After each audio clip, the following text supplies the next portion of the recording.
Hello friends, welcome back on this YouTube channel. स्वागत है आप सभी का हमारे यूट्यूब प्लेटफॉर्म पे। मैं पूजा शाह आप लोगों के लिए आर ओ के प्रीवियस ईयर पेपर के का लेके आई हूँ, जिसमें मैं आप लोगों के लिए साइंस के क्वेश्चंस लाई हूँ। ऑलमोस्ट 20 क्वेश्चंस आपके साइंस से रिलेटेड मैं आज सेलेक्टेड क्वेश्चन जो प्रीवियस ईयर्स में आए हैं उसको लेके आई हूँ। तो आप देख लीजिए, जैसा कि थंबनेल आपके सामने लगा हुआ है, यूपी पीसीआर आर ओ का साइंस है और ये मेरा फर्स्ट लेक्चर है, जिस फर्स्ट लेक्चर में मैं आप लोगों को प्रीवियस ईयर बताऊंगी विद एक्सप्लेनेशन। हर एक क्वेश्चन बाइलिंगुअल होगा और साथ ही साथ आपको एक्सप्लेनेशन भी क्वेश्चंस के दिए जाएंगे। तो चलिए बिना किसी देरी के प्रीवाईक्यू लिखा है, प्रीवियस ईयर पेपर है। चलिए तो शुरू करते हैं। आज की पहला क्वेश्चन, मेरा नाम मेंशन है, जैसा कि मेरी फोटो भी लगी है, आप लोग देख सकते हैं। तो चलिए शुरू करते हैं फर्स्ट क्वेश्चन। देखिए फर्स्ट क्वेश्चन जैसा कि आपके सामने दिया हुआ है कि white clothes are cooler than black clothes because, कह रहे हैं कि श्वेत वस्त्र जो होते हैं वो काले वस्त्र की अपेक्षा ठंडे होते हैं। तो क्यों होते हैं, आपसे रीजन पूछ रहा है कि क्यों होते हैं। तो आपके पास ऑप्शन गिवन है, they observe whole of light, ये पूर्ण प्रकाश अवशोषित कर लेते हैं, क्या यह रीजन है? या फिर they inhibited penetration of light, वे प्रकाश अभिच्छेदन रोकते हैं। They make sunlight completely cool, वे सूर्य के प्रकाश को पूर्णतया ठंडा करते हैं। या फिर they reflect the whole light, ये संपूर्ण प्रकाश को परावर्तित कर देते हैं। तो देखिए कितना अच्छा क्वेश्चन आया है, तो आपको इसका रीजन बताना है। तो फटाफट आप लोग पहले आंसर देंगे, देन उसके बाद मैं आप लोगों को राइट आंसर बताऊंगी कि इस क्वेश्चन का राइट आंसर क्या होगा। तो अगर बात कर ले तो देखिए, जो व्हाइट क्लोथ्स होते हैं वो क्या करते हैं, जो प्रकाश होती है उसको परावर्तित करते हैं। क्या करते हैं? परावर्तित कर देते हैं, रिफ्लेक्ट कर देते हैं, लाइट को क्या करते हैं, रिफ्लेक्ट करते हैं। और अगर बात कर लिया जाए जो ब्लैक क्लोथ्स होते हैं, जो काले वस्त्र होते हैं, वो क्या करते हैं, जो लाइट होती है उसको क्या करते हैं, ऑब्जर्व कर लेते हैं, ऑब्जर्व कर लेते हैं। तो क्या करते हैं, प्रकाश को अवशोषित कर देते हैं। ठीक है, तो यहां पे जो राइट आंसर होगा, क्योंकि पूछा जा रहा है, तो क्या करते हैं, ये जो श्वेत वस्त्र होते हैं ये क्या करते हैं, प्रकाश को परावर्तित कर देते हैं। तो right answer will be D. चलिए क्लियर हुआ होगा। आई थिंक मैंने जो एक्सप्लेनेशन था, आई होप मैंने डिलीवर करने की कोशिश की, आप लोगों को समझ में भी आया होगा। नेक्स्ट बढ़ते हैं नेक्स्ट क्वेश्चन पे। नेक्स्ट क्वेश्चन है, arrange the following in chronological order as per discovery. Discovery के अकॉर्डिंग आपको क्या करना है, इसको क्रोनोलॉजिकल ऑर्डर में अरेंज करना है। ठीक है, तो आपके पास ऑप्शन गिवन है, डिस्कवरी कब किसकी खोज की गई उसके अकॉर्डिंग। तो अगर आपको ईयर नहीं पता होगा तो आप इस क्वेश्चन को अटेंड नहीं कर पाएंगे मे बी। तो देखिए पहला ऑप्शन आपके पास दिया transistor, second option is diode, third option SMD surface mounted device and the fourth option is integrated circuit। ठीक है, तो आपके पास 4 ऑप्शंस अवेलेबल है, अब 4 ऑप्शंस दिए गए और आपको इसको क्रोनोलॉजिकल ऑर्डर में अरेंज करना है। तो आपको ईयर पता होगा क्योंकि पूछा भी जा रहा है कि कब इसकी खोज हुई थी, डिस्कवरी कब हुई थी। तो अगर ईयर याद होगा तो ही हम इस क्वेश्चन को कर पाएंगे। तो अगर देखा जाए तो जो पहला डायोड है ये हमारा 1904 कब हुआ था, 1904 में। और अगर ट्रांजिस्टर की बात कर ले तो ये 1948 में। कब हुआ था, 1948 में, 1948। और इंटीग्रेटेड सर्किट अगर इसके बाद हमारा जो अरेंज करेंगे, इंटीग्रेटेड सर्किट हो जाएगा 1959। And the last one surface mountain device, ये हो जाएगा हमारा 1960। तो ये हो जाएगा 1960। तो अब देखिए बस आपके पास मैंने आपको इस ईयर लिख दिया है और अब आप अरेंज कर लीजिए। तो फर्स्ट में 2 आएगा, तो आप देखिए 2 यहां नहीं है, इसको रिमूव कर दीजिए, इसको हटा दीजिए, तो ये दो तो ऑप्शन होंगे ही नहीं। नेक्स्ट आप देखेंगे 2 ऑप्शन है, नेक्स्ट डायोड और ट्रांजिस्टर, सेकेंड नंबर पे 1 आएगा, तो यहाँ पे भी 1 है, यहाँ पे भी 1 है। अगर देखा जाए फिर उसके बाद 1959, 1960, तो आपका 4 पहले आएगा देन थर्ड आएगा, तो इस वजह से जो आपका राइट आंसर जाएगा वो होगा सी। क्लियर हुआ होगा। बट ये क्वेश्चन आप तभी कर पाएंगे जब आपको डिस्कवरी पता होगी कि कौन सी चीज कब डिस्कवर हुई थी, डायोड कब हुआ, ट्रांजिस्टर कब हुआ, एसएमडी और integrated circuit. I hope clear होगा। चलिए बढ़ते हैं नेक्स्ट क्वेश्चन में। अब आपके पास एसिड से रिलेटेड क्वेश्चन आया है, ठीक है, तो आपसे पूछा जा रहा है मैचिंग करनी है, मैच द कॉलम है, तो आपको बताइए इसमें मैच करने में कौन सा सही है। सिरका में उपस्थित अम्ल, दूध का खट्टा होना, हड्डियों में उपस्थित यौगिक, अमाशय रस में उपस्थित अम्ल, मतलब गैस्ट्रिक जूस में जो हमारा एसिड पाया जाता है वो भी बताना है। तो देखिए क्या हो जाएगा, आपके पास ऑप्शन है कैल्शियम फॉस्फेट, हाइड्रोक्लोरिक अम्ल, एसिडिक अम्ल और लैक्टिक अम्ल। तो पहले तो फटाफट आप लोग इस क्वेश्चन का आंसर दीजिए, बहुत बेहतरीन क्वेश्चन है और इससे रिलेटेड क्वेश्चंस आते ही आते एसिड्स के जरूर पूछे जाते हैं। तो पहले तो आप लोग कमेंट में आंसर करिए कि इसका राइट आंसर क्या है, देन उसके बाद मैं आपको आंसर बताऊंगी। देखिए चलिए आप लोगों ने बता दिया है, तो चलिए अब मैं आप लोगों को इसका आंसर बताती हूँ। अगर सिरका पूछा जाएगा, सिरका विनेगर होता है, ठीक है, तो सिरका में जो उपस्थित अम्ल होता है वो कौन सा एसिड होता है, वो एसिटिक अम्ल होता है। कौन सा, एसिटिक। अगर दूध का खट्टा होना, दूध जो खट्टा हो रहा है उसमें कौन सा एसिड की वजह से हो रहा है, कौन एसिड रिस्पॉन्सिबल है, तो वो लैक्टिक अम्ल। नेक्स्ट, हड्डियों में उपस्थित यौगिक, बोन्स की बात हो रही है कि बोन्स में जो उपस्थित यौगिक होता है वो हो जाएगा कैल्शियम फॉस्फेट। और अमाशय रस मतलब गैस्ट्रिक जूस जो हमारे स्टमक में होता है वहां उसमें कौन सा एसिड होता है, HCl होता है। क्या होता है, हाइड्रोक्लोरिक अम्ल। तो देखिए फर्स्ट का आंसर आपका किस पे जाएगा, third and then fourth, third fourth and 1 2, third fourth 1 2। तो देखिए आपका राइट आंसर, देखिए मैंने आपको मैच भी कर दिया है, और तो इसका राइट आंसर क्या हो जाएगा, बी। क्लियर हुआ। एक बार आप लोग फिर से देख लेंगे इस क्वेश्चन को, बहुत इंपॉर्टेंट क्वेश्चन है और पूछा जाता है हमेशा, एसिड से रिलेटेड एक क्वेश्चन जरूर आपके एग्जाम्स में पूछे जाएंगे। तो देख लीजिए दूध का खट्टा होने का लैक्टिक है, ठीक है। चलिए बड़े आगे, क्लियर हो गया होगा। चलिए बढ़ते हैं फिर, क्लियर है, देख लीजिए अच्छे से क्वेश्चन को। नेक्स्ट है with reference to the radioactivity. देखिए किसके बारे में पूछा जा रहा है, रेडियो एक्टिविटी के बारे में। Which of the following is are correct, कौन सी बात इसमें सही कही गई है। दो चीजें दी गई है, फर्स्ट स्टेटमेंट, सेकेंड स्टेटमेंट। आपको बताना है कि दो स्टेटमेंट में कौन सा स्टेटमेंट सही है, कौन सा गलत है, देख लेते हैं। तो फर्स्ट स्टेटमेंट कहा जा रहा है कि radio activity is the nuclear property. Radio activity जो प्रॉपर्टी है वो एक न्यूक्लियर प्रॉपर्टी है।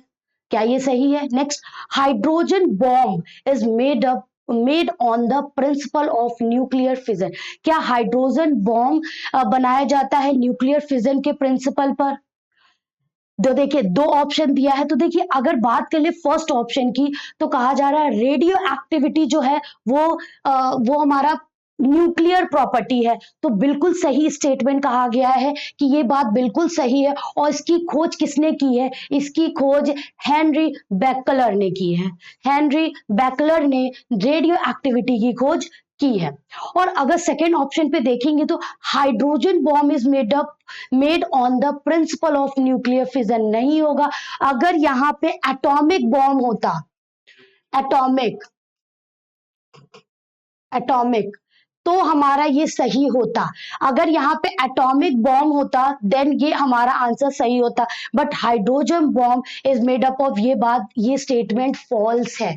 क्लियर है। अगर यहाँ पे परमाणु होता तो आपका सही आज होता, ठीक है, हाइड्रोजन नहीं हो जाएगा, यहाँ पे आपका परमाणु बम हो जाएगा। ठीक है, क्लियर है। आई होप समझ में आया होगा सेकेंड स्टेटमेंट क्यों रॉन्ग है, क्योंकि ये स्टेटमेंट गलत दिया गया है। अगर यहाँ पे एटॉमिक बॉम्ब होता तो दैट मीन्स ये ऑप्शन भी करेक्ट हो जाता, बट यहाँ पे हाइड्रोजन दिया है। अगर हाइड्रोजन दिया है इसलिए ये ऑप्शन रॉन्ग हो जाएगा। तो ये रॉन्ग है एंड दिस इज करेक्ट। तो आप देखिए फर्स्ट ऑप्शन आपका सही आ रहा है, तो आपका ए राइट आंसर हो जाएगा। क्लियर है। समझ में आया आप लोगों को? ठीक है, तो देखिए मैंने आपको बताया है सही तो क्यों है, और क्यों नहीं है तो इसका करेक्ट आंसर क्या होगा। तो क्लियर हुआ होगा। चलिए बढ़ते हैं नेक्स्ट क्वेश्चन पे।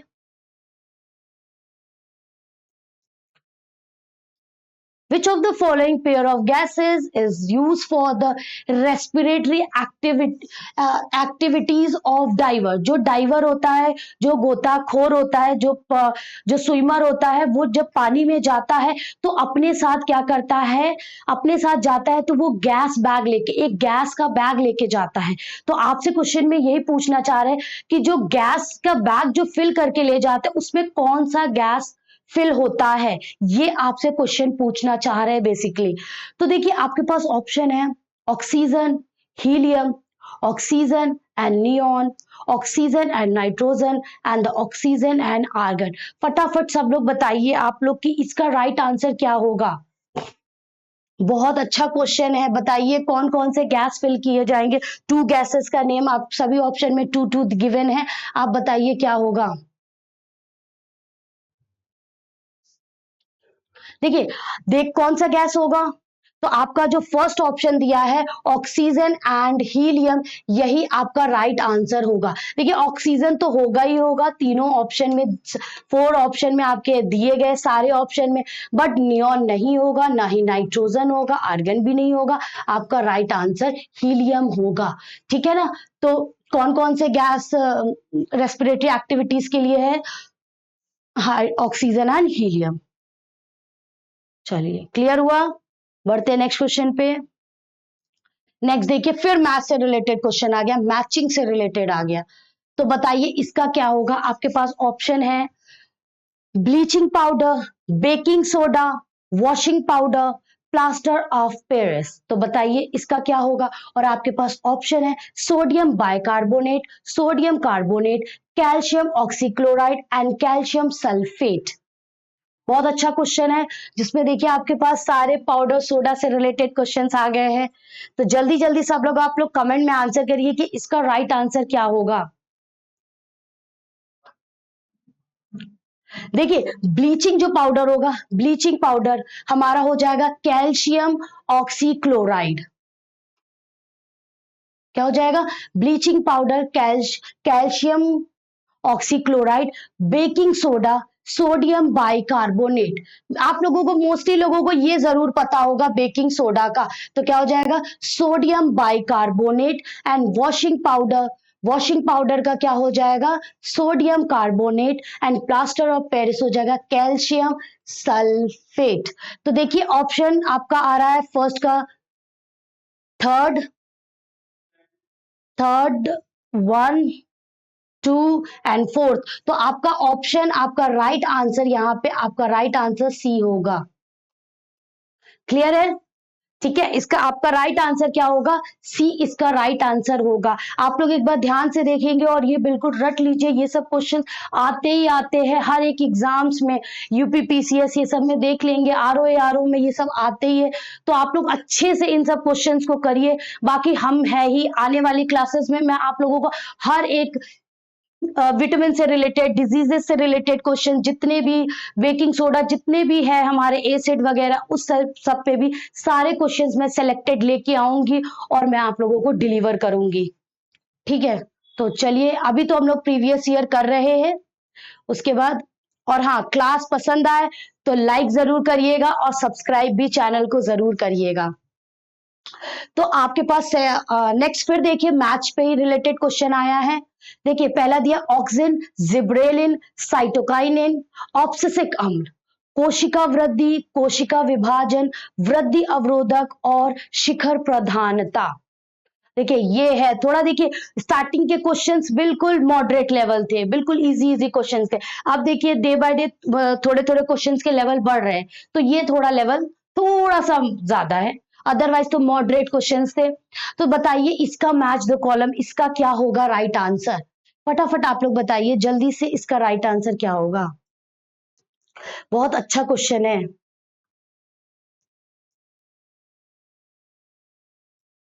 देखिए अगर बात कर ले ऑक्सिन की, तो ये हमारा होगा शिखर प्रधानता। ठीक है, तो फर्स्ट का फोर्थ जाएगा आपका। देखिए अगर आप लोग ऑप्शन, अगर आपको एक भी पता होगा, कभी कभी ऑप्शंस इतने इजी डाल दिए जाते हैं, कितना इजी ऑप्शन कभी कभी दे देते हैं कि हमें अगर एक भी आता है तो हमारा आंसर फंस जाता है, बट कभी कभी ऑप्शन थोड़े कॉम्प्लिकेटेड होते हैं। तो देखिए अगर मुझे पहले ही पता है कि फर्स्ट का फोर्थ है, तो आप अगर देखेंगे क्वेश्चन में जाएंगे, ऑप्शन में आप जाएंगे तो देखेंगे यहाँ पे दिया है 2, यहाँ पे दिया है 4। अब देखिए हमने देखा ना कि फर्स्ट का फोर्थ होगा, तो हमारा आंसर तो डेफिनेटली यही होगा, हमारा आंसर तो यही हो जाएगा। बाकी देख लेते हैं, ऑक्सिन का हो गया, शिखर प्रधानता। नेक्स्ट है जिब्रेलिन, ये होगा कोशिका वृद्धि, कोशिका के वृद्धि के लिए। नेक्स्ट साइटोकाइनिन, कोशिका को विभाजन, जो सेल का डिवीजन। एंड ऑप्सिसिक अम्ल हो जाएगा वृद्धि अवरोधक। तो देखिए एक ऑप्शन से अगर मुझे फर्स्ट ऑप्शन क्लियर था, तो देखिए हमारा राइट आंसर कितना ऑप्शन सेट किया गया, कितना इजी सेट किया गया था कि इजीली आंसर आ गया, हमारा समय भी बच गया और कितनी जल्दी हम लोग ने आंसर को कर लिया है। क्लियर हुआ है? आई होप आप लोगों को क्लियर हुआ होगा। अच्छा क्वेश्चन था। नेक्स्ट है two statements. Okay, two statement दिया हुआ है आपको, फर्स्ट में असर्शन है और सेकंड में आपको उसका रीजन बताना है कि जो असर्शन दिया है उसके अकॉर्डिंग वो रीजन सही है या फिर गलत है। तो देखते हैं, कहा गया है कि human body essential for proper growth of the body, मानव शरीर अपने लिए सभी विटामिनों का संश्लेषण कर लेता है। बताइए क्या खुद ही कर लेता है? बताइए क्या ये सही होगा या फिर vitamin are essential for proper growth of the body. देखिए बिल्कुल हमारे बॉडी को अगर प्रॉपर ग्रोथ की जरूरत है तो हमारा विटामिन जो है, विटामिन है, वो बहुत इंपॉर्टेंट रोल प्ले करता है। तो विटामिन की जरूरत होगी हमारी बॉडी को प्रॉपर ग्रोथ हो सके, प्रॉपर न्यूट्रिएंट्स मिल सके, प्रॉपर तरीके से सारी चीजें मिल सके। तो देखिए सेकेंड ऑप्शन तो अजर्श रीजन जो कहा गया है, रीजन आपका बिल्कुल सही कहा गया है, बट यहां पे देखेंगे कि कहा जा रहा है शरीर अपने लिए ही सभी विटामिन, देखिए नहीं कर सकता है। कुछ विटामिन जैसे विटामिन बी है, ये सब का संश्लेषण करना थोड़ा सा टफ हो जाता है, ये पॉसिबल नहीं है। बाकी विटामिन हमारे लिए ग्रोथ के, हमारी बॉडी के ग्रोथ के लिए विटामिन बहुत ज्यादा एसेंशियल है और इंपॉर्टेंट है। तो अगर आप जाएंगे तो आपका फर्स्ट जो असर्शन है वो आपका रॉन्ग हो गया है, बट अगर आप रीजन देखेंगे तो रीजन आपका करेक्ट है। तो आप ऑप्शन में जाइए तो देखेंगे कि फर्स्ट फॉल्स है, तो टाइम नहीं वेस्ट करना है, जल्दी से आप देखिए कि एक ए इज फॉल्स, आपको जो फर्स्ट ऑप्शन है वो फॉल्स है और जो आपका रीजन दिया गया है वो बिल्कुल सही है। तो हमारा राइट आंसर डी पे हम लोग जाएंगे और डी ही हमारा राइट आंसर होगा। क्लियर हुआ है? ठीक है, ये आपका इजी था, ये जनरल क्वेश्चन था, ये बिल्कुल लेवल बहुत नीचे का लेवल का क्वेश्चन था। तो देखिए पेपर का लेवल ही यही होता है, कुछ एक दो हार्ड तो कुछ मॉडरेट, तो ऐसा पेपर सेट किया जाता है ताकि वो नॉर्मल से जो नॉर्मल बच्चा भी होगा वो भी इस क्वेश्चन को, इन क्वेश्चंस को कर लेगा, बट इससे पहले जो था ऑक्सिन जिब्रेलिन उसमें फंस सकता है। बट अगर आप तैयारी अच्छे से करेंगे तो आपसे तो क्वेश्चन जाने ही नहीं। और बाकी हम लोग हैं, हम लोग आपको, मैं रेगुलर आपकी क्लास करवाऊंगी तो उसमें हर एक टॉपिक वाइज टॉपिक लाऊंगी, टॉपिक को एक्सप्लेन करूंगी और साथ ही साथ उसके मैं सेलेक्टेड क्वेश्चंस भी आप लोगों को कराऊंगी। तो देखिए नोट्स और विद क्वेश्चंस अगर आप लोगों को मिलेगा तो आप लोगों की प्रॉपर प्रिपरेशन हो पाएगी। ठीक है, तो बढ़ते हैं नेक्स्ट क्वेश्चन पे। नेक्स्ट है देखिए hydroxychloroquine drug use for the treatment of corona patient. देखिए किस दवा का इस्तेमाल किया जाता है अगर कोविड का कोई पेशेंट है, कोविड हुआ है, कोरोना हुआ है, तो कहा जा रहा है किस दवा का यूज किया जाएगा? हाइड्रोक्सीक्लोरोक्विन दवा का। ठीक है, तो आपसे पूछ रहा है कि ये किसकी छाल से मिलता है। ठीक है, obtain from the bark of, किसकी छाल से हमें ये दवा जो बनती है किसकी छाल से हमें मिलता है और बनता है, ये आपको ऑप्शन दिया गया है। तो आपके पास फर्स्ट ऑप्शन है अश्वगंधा, नेक्स्ट है सर्पगंधा, नेक्स्ट है सिंकोना एंड एलोवेरा। बहुत अच्छा क्वेश्चन है, देखिए कोविड से रिलेटेड आया है क्वेश्चन। तो जल्दी से आप लोग बताइए कि इसका राइट आंसर क्या होगा, फटाफट बताइए।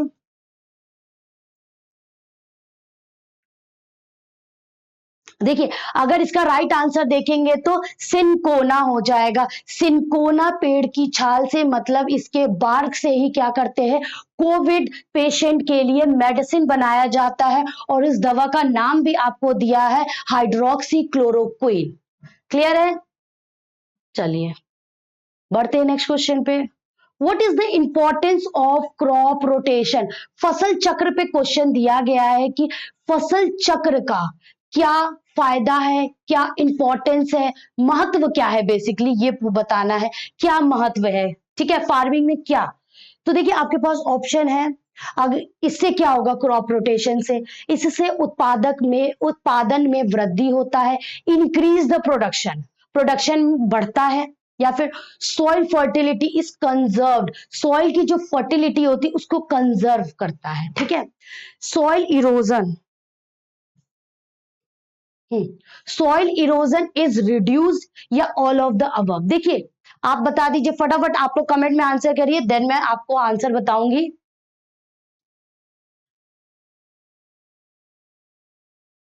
देखिए अगर क्रॉप रोटेशन की बात करी जाए तो इसमें जितने भी तीन बातें बताई गई है, थ्री स्टेटमेंट गिवन है, तीनों बात बिल्कुल सही है कि क्या करता है, increase the production and soil fertility is also conserved and soil erosion is reduced। तो ये आपका जो all of the above है ये आपका राइट आंसर होगा। देखिए बहुत इजी क्वेश्चन था, इसमें तो सभी को बोनस मिलेगा। ऑल ऑफ द अबव देखेंगे और सब बिना पढ़े ही बहुत लोग मोस्टली लोग टिक कर देते हैं।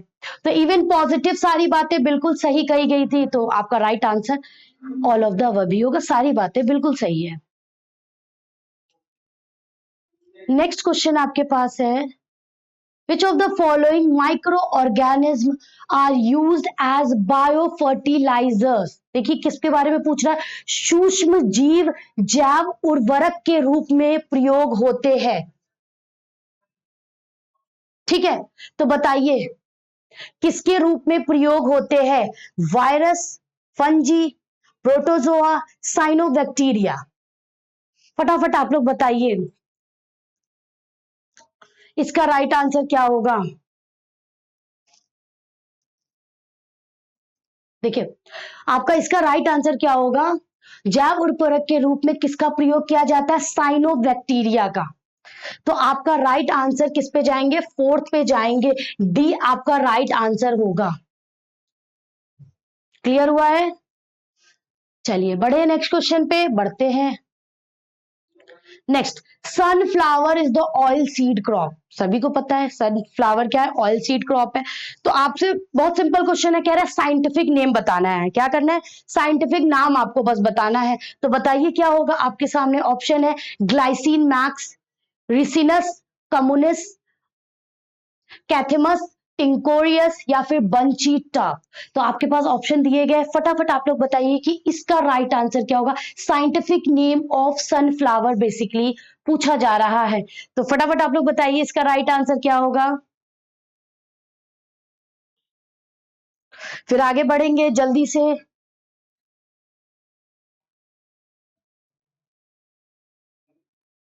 क्या है साइंटिफिक, अगर बात कर लेंगे ग्लाइसिन मैक्स का, तो ये किसका साइंटिफिक नेम है, तो ये हमारा सोयाबीन का है।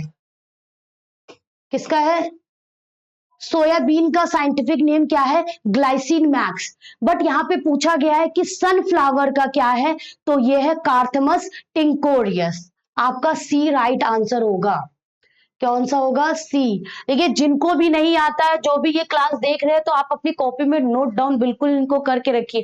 ये सब क्वेश्चंस बहुत इंपॉर्टेंट है, तो आपको ये सब बिल्कुल याद होने चाहिए। साइंटिफिक नेम सनफ्लावर के हो गया, अभी देखिए मैंने आपको सोयाबीन का भी बता दिया कि सोयाबीन का क्या होता है। तो लिखिए, नोट्स भी बनाइए, और साथ ही साथ हम लोग जो क्लास लेंगे उसकी आपको पीडीएफ मिलेगी, रेगुलर क्लास होंगी, तो आपके डाउट भी लिए जाएंगे। ठीक है, तो बढ़ते हैं नेक्स्ट क्वेश्चन पे। Consider the following technologies project of Indian council of agricultural research. देखिए कभी कभी फुल फॉर्म भी पूछ लिया जाता ICAR का, तो क्या है full form? Indian council of agricultural research. तो अरेंज देम इन, देखिए फिर अभी एक और क्वेश्चन आया था कि उसको क्रोनोलॉजिकल ऑर्डर में अरेंज करना था। देखिए सेम उसी टाइप का क्वेश्चन आया है, इसको क्रोनोलॉजिकल ऑर्डर में अरेंज करना है। तो अगर हमें ईयर नहीं पता है तो that is totally impossible to do. तो ये तो हमारे लिए बिल्कुल इम्पॉसिबल हो जाएगा करना। ठीक है, तो आपको अगर एक दो का भी आइडिया तो मे बी आप आंसर तक पहुंच जाए, राइट आंसर पे। तो देखते हैं कि आपको क्रोनोलॉजिकल ऑर्डर में अगर अरेंज करना है तो पहला ऑप्शन है आपके पास नेशनल एग्रीकल्चरल इनोवेशन प्रोजेक्ट। ये देखिए ये इनोवेशन प्रोजेक्ट ये हमारा लेटेस्ट सबसे लास्ट का होगा।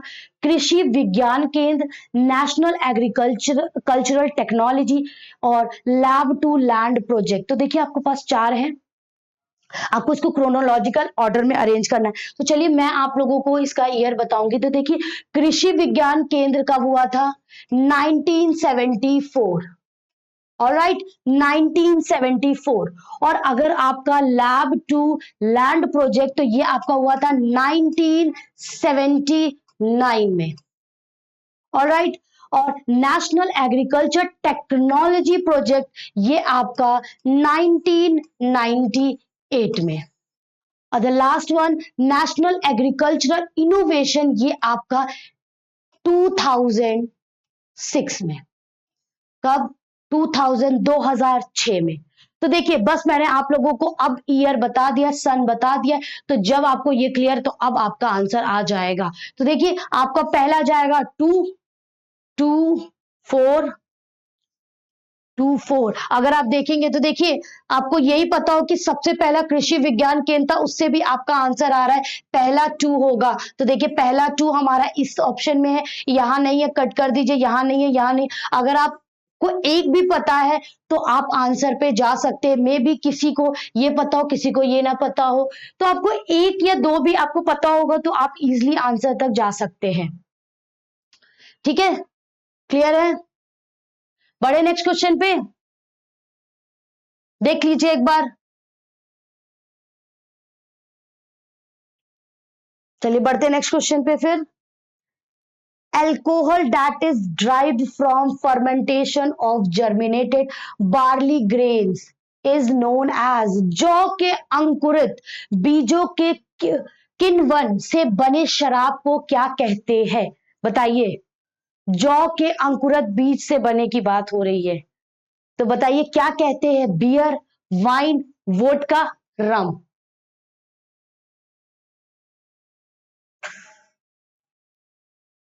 क्या कहते हैं? जौ के अंकुरित बीज से बने, क्या कहेंगे? बियर। भालू वाला बियर नहीं, आप लोगों को पता होगा। तो इसका राइट आंसर क्या हो जाएगा? ए। चलिए बड़े नेक्स्ट क्वेश्चन पे बढ़ते। Which space craft of NASA has confirm the presence of water on the earth. चंद्रमा यान पर अंतरिक्ष यान ने चंद्रमा पर जल के होने की पुष्टि की थी। तो आपको बताना है कि जल पर होने की पुष्टि किसने की थी? ओरियन, जेमिनी, या फिर सोफिया, या मर्क्यूरी, किसने की थी? फटाफट जल्दी से कमेंट में आप लोग आंसर बताइए।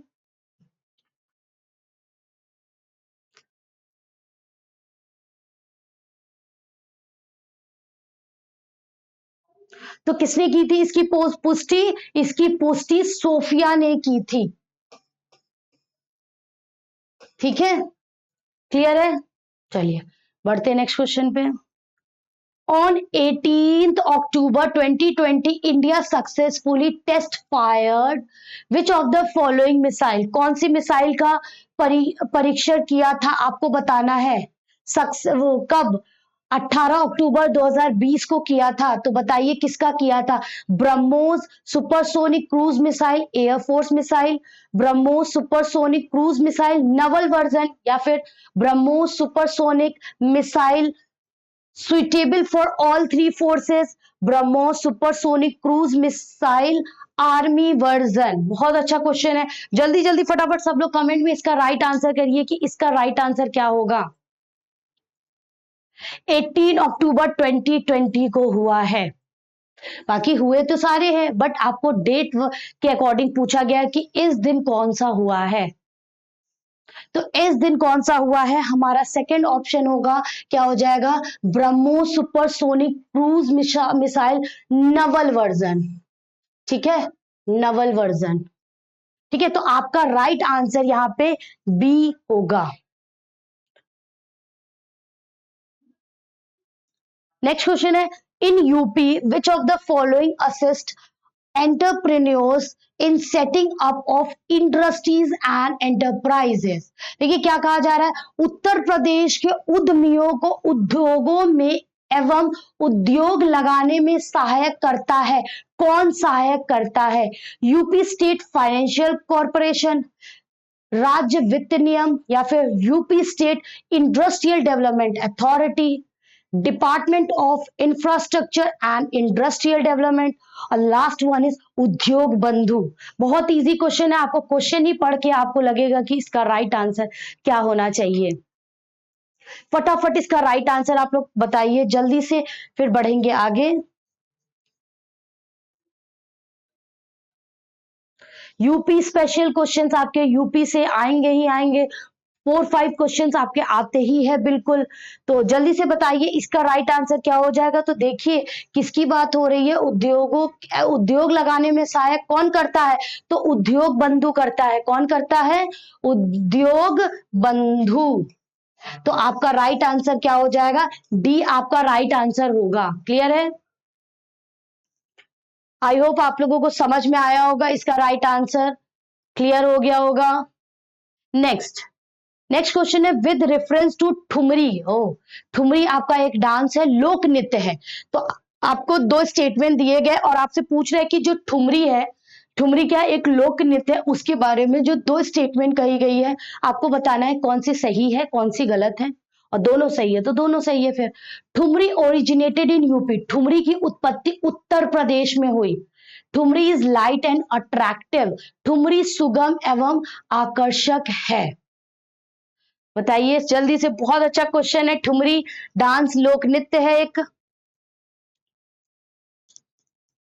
देखिए बिल्कुल सही, दोनों ऑप्शन बिल्कुल करेक्ट है कि जो ठुमरी है ना उसकी उत्पत्ति उत्तर प्रदेश में हुई है, बिल्कुल सही है।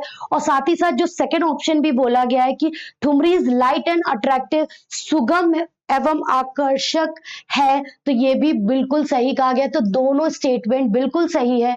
तो आप देखिए ये होगा नहीं ये होगा नहीं, दोनों बात सही है तो बोथ पर चले जाएंगे। बोथ आपका राइट आंसर बिल्कुल सही होगा। क्लियर है, बढ़ते हैं नेक्स्ट क्वेश्चन पे। For for fast space of industrialization to make investment and for generation to employment opportunities, UP government would set up state first data center। आपसे पूछ रहा है कि यूपी गवर्नमेंट ने पहला स्टेट फर्स्ट डेटा सेंटर कहां पे ओपन किया था, बताइए कहां पे स्थापित किया था। तो आपको बताना है इसका, उत्तर प्रदेश ने राज्य का पहला आंकड़ा केंद्र स्थापित किया गया था। तो कहां किया था, तो गौतम बुद्ध नगर में, ग्रेटर नोएडा में, गाजियाबाद में, या फिर गाजीपुर में। तो देखिए साइंस के जितने क्वेश्चंस आपके आए थे प्रीवियस ईयर, मैंने प्रीवियस ईयर उठाया है 16 का 2016 के, तो जितने भी उसमें साइंस के क्वेश्चंस थे वो मैं क्वेश्चन आज आप लोगों के लिए लाई थी। तो आई थिंक ये लास्ट क्वेश्चन है आपका। तो फटाफट इस लास्ट क्वेश्चन का आंसर आप लोग बताएंगे कि इसका आंसर क्या होगा। तो देखिए कहां पे वो किया था, कहां पे स्थापित किया गया था आंकड़ा केंद्र सबसे पहला, उत्तर प्रदेश के ग्रेटर नोएडा। तो कहां किया गया था, ग्रेटर नोएडा। यहाँ पे ऑप्शन दिया था गौतम बुद्ध नगर, यहाँ पे नहीं हुआ था, गाजियाबाद में नहीं, गाजीपुर में भी नहीं। तो आपका राइट आंसर हो जाएगा बी। क्लियर हुआ है आप लोगों को, आपका राइट आंसर यहाँ पे बी जाएगा। ठीक है, तो आई होप आप लोगों को आज का सेशन अच्छा लगा होगा, जिसमें आरओ का प्रीवियस ईयर 2016 का पेपर आज मैंने साइंस के क्वेश्चंस को मैंने डिस्कस किया था। अब मैं कल से आने वाले डेली आपकी क्लासेस होगी साइंस की, बट अब जो क्लासेस होंगी मे भी हो सकता है कि मैं प्रीवियस ईयर भी ला सकती हूँ, और हो सकता है कि मैं आपको एक एक टॉपिक पे लाऊं, मैं आपको टॉपिक पढ़ाऊंगी, एक टॉपिक लूंगी, टॉपिक पढ़ाऊंगी और टॉपिक के बाद आपके कुछ सेलेक्टेड 20-30 क्वेश्चंस आप लोगों से डेली डिस्कस करूंगी।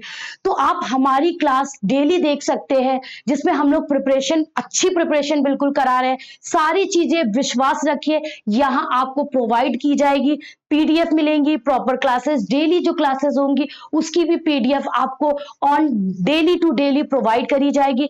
तो अब मैं आप लोगों को बाद में टेलीग्राम लिंक सारी चीजें बता दूंगी, तो आप उससे भी जुड़ सकते हैं। तो हमारे चैनल से आप जुड़ेंगे और आज का सेशन आपको अच्छा लगा है, फिर नेक्स्ट क्लास में फिर मिलेंगे हम लोग साइंस की क्लास में। तब तक के लिए गुड बाय, अलविदा।